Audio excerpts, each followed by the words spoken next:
Good evening, folks.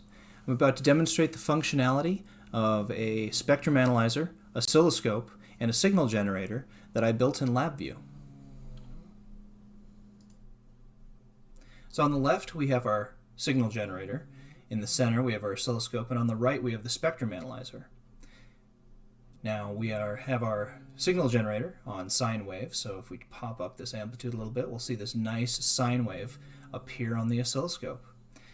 Now we can go through and we can get a better reading by changing our volts per division, or we can get a better reading by changing our time per division and changing our frequency a little bit. We can drop that down.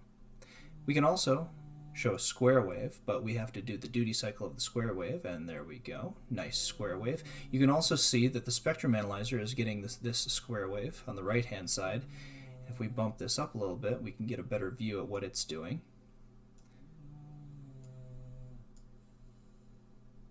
Let's see here.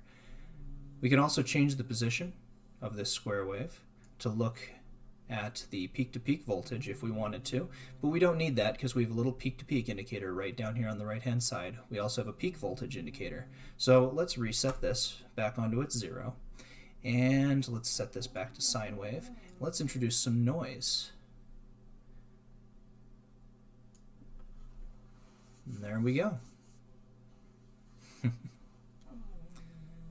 We can also offset the voltage up and down, and we can reset on the signal generator. I think the last functionality that I'm going to show is the saving image functionality. I can go through, and as you can see, we've already saved an image. I've got a square wave here.